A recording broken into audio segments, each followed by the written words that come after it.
बिस्मिल्लाहिर्रहमानिर्रहीम। सुल्तान सलाहुद्दीन अय्यूबी रहमतुल्लाह अलैह और एक ईसाई औरत का वाक़या।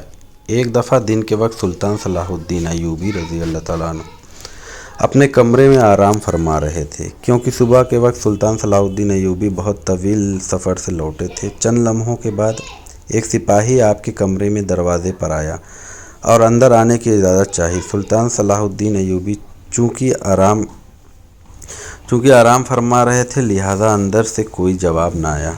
दरवाज़े पर मामूर मुहाफ़िज़ों ने कहा कि आप सुल्तान आराम फरमा रहे हैं, लिहाजा आप थोड़ी देर बाद आ जाना। वो सिपाही आपका बहुत वफ़ादार सिपाही था। इसको बिला झिझक मुहाफ़िज़ों से पूछे बगैर सुल्तान के कमरे में अंदर जाने की इजाज़त होती थी, लिहाजा उसने भी सुल्तान को जगाना मुनासिब ना समझा और सुल्तान के कमरे के दरवाज़े के साथ बैठ गया। वो इंतज़ार करता रहा कि सुल्तान कब उठेंगे और सुल्तान के कमरे के दरवाज़े के साथ बैठ गया। वह इंतज़ार करता रहा कि जब सुल्तान सलाहुद्दीन बेदार होंगे तभी वह उनसे मुलाकात करेगा। चंद लम्हे गुजरने के बाद सुल्तान सलाहुद्दीन अय्यूबी रहमतुल्लाह अलैह की आँखें खुली तो अंदर की हरकत से बाहर मालूम हुआ कि सुल्तान नींद से बेदार हो चुके। सिपाही ने इजाज़त चाही और इजाज़त मिलने पर कमरे के अंदर चला गया। सुल्तान सलाहुद्दीन अय्यूबी रहमतुल्लाह अलैह ने सिपाही से पूछा, ऐसी क्या ख़ास बात थी, तुम इतनी देर कमरे के बाहर इंतज़ार करते रहे? सिपाही ये सुनकर बड़ा हैरान हुआ कि सुल्तान को कैसे पता चला कि मैं बाहर इंतज़ार कर रहा हूँ। तो सिपाही ने सुल्तान से कहा, सुल्तान मुअज़्ज़म, आप तो नींद में थे, आपको कैसे मालूम हुआ कि मैं बाहर खड़ा आपका इंतज़ार कर रहा हूँ? तो सुल्तान सलाहुद्दीन अय्यूबी रज़ी अल्लाह तआला अन्हु ने कहा कि वो इंसान कभी फ़ातिह सुल्तान नहीं बन सकता जो सोते हुए देख ना सके, कुछ सुन ना सके और कुछ महसूस ना कर सके।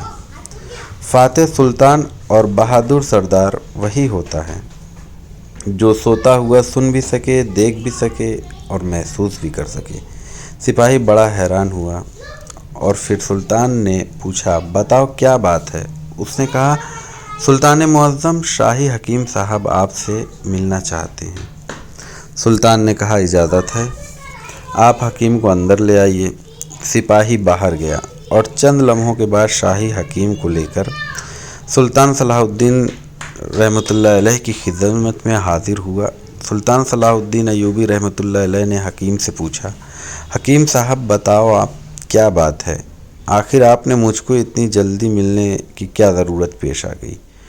तो हकीम साहब ने कहा, हुजूर, एक बात है जो मुझे कई दिनों से परेशान कर रही है, उस सिलसिले में आपसे बात करनी है।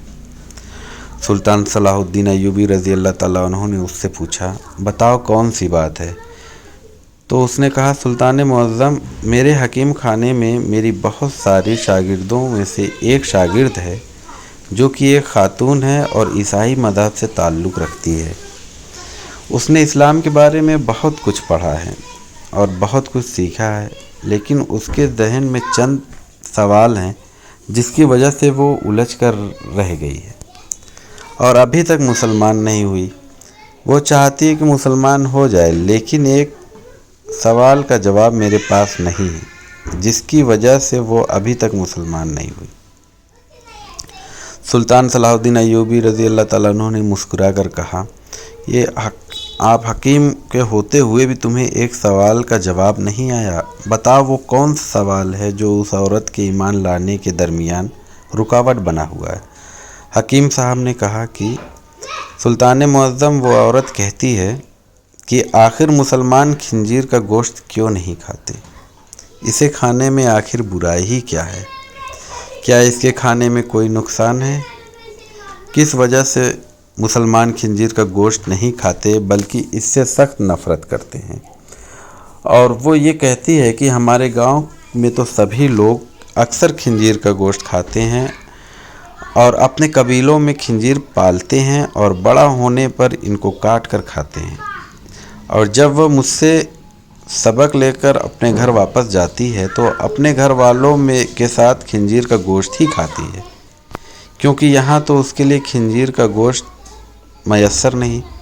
चूँकि मेरे पास کہ اس سوال کا کوئی معقول جواب نہیں تھا اور میں نہیں جانتا کہ اسے کس طرح مطمئن کروں۔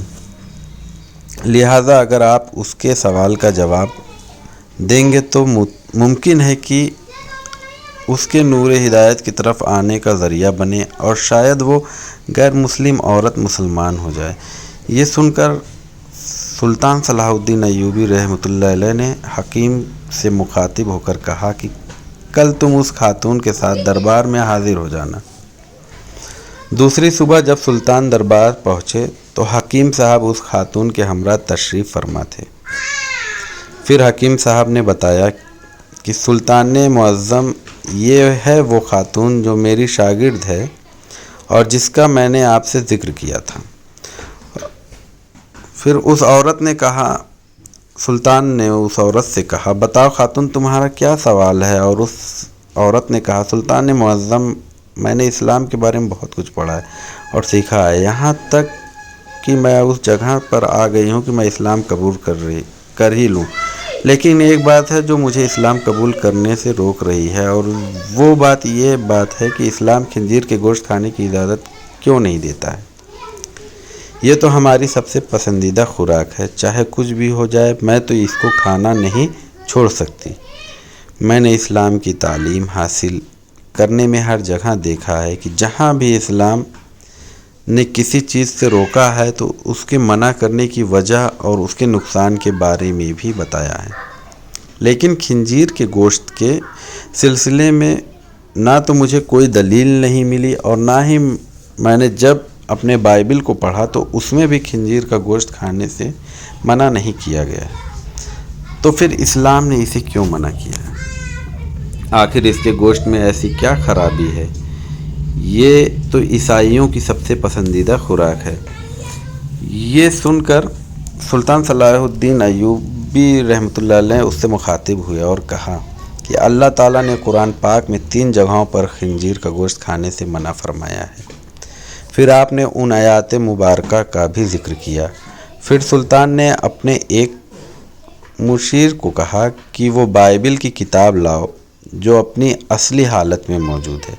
جب کتاب سامنے پیش ہوئی تو آپ نے اس میں وہی جگہ تلاش کر کے دکھائی جہاں لکھا ہوا تھا کہ خنزیر کا گوشت کھانا منع ہے۔ عورت یہ دیکھ کر بولی، یہ کیا بات ہوئی؟ جو میرے پاس بائبل کتاب ہے اس میں تو واضح صاف لکھا ہوا ہے کہ خنزیر کا گوشت کھانا منع نہیں۔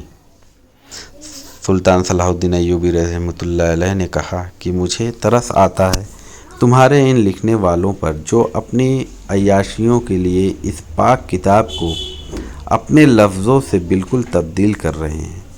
تمہارے پاس جو بائبل ہے اپنی اصلی حالت میں موجود نہیں ہے، اس میں وقت وقت پر کافی تبدیلی کی جا چکی ہے۔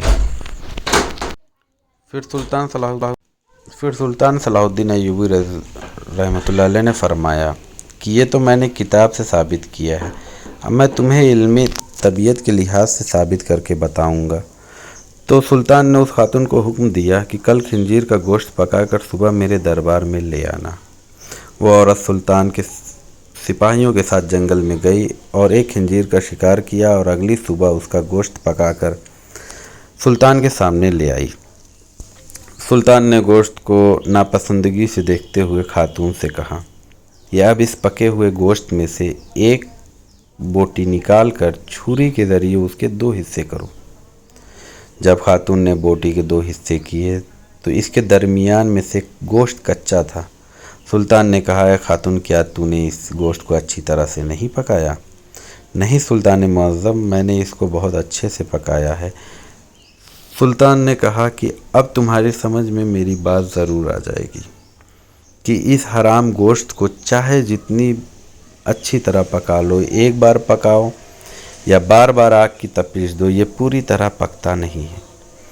اس طرح بیچ میں سے کچا رہنے کے باوجود جب یہ تمہارے پیٹ کے اندر جاتا ہے تو بہت ساری بیماریوں کا سبب بنتا ہے۔ اس لیے اسلام نے اس کو کھانے سے منع کیا ہے۔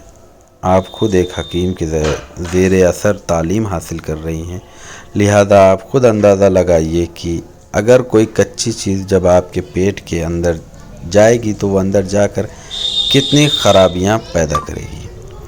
फिर सुल्तान ने उस औरत से कहा कि आपको इस जानवर के बारे में कुछ और भी बताता हूँ। ये जानवर जिस जगह रहता है तो ये उस जगह अपने इर्द गिर्द सभी इंसानों की गंदगी को भी खा जाता है।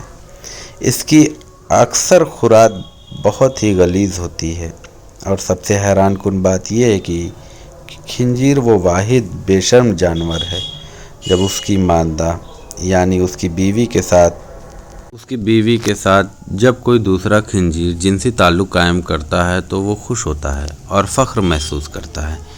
ये वाहिद जानवर है जिसमें इतनी ज़्यादा बेशर्मी भरी हुई है।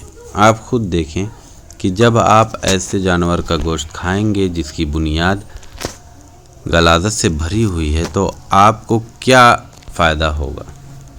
ये सुनकर वो औरत सुल्तान सलाहुद्दीन अय्यूबी की कायल हो गई और उसने कहा कि सुल्तान मुअज़्ज़म, आप मुझे ही अपनी ज़बान से कलमा पढ़ाइए। सुल्तान ने औरत को कलमा पढ़ाया और तमाम दरबार अल्लाहु अकबर के नारों से बुलंद हो गया। मज़ीद ऐसी वीडियो के लिए हमारा चैनल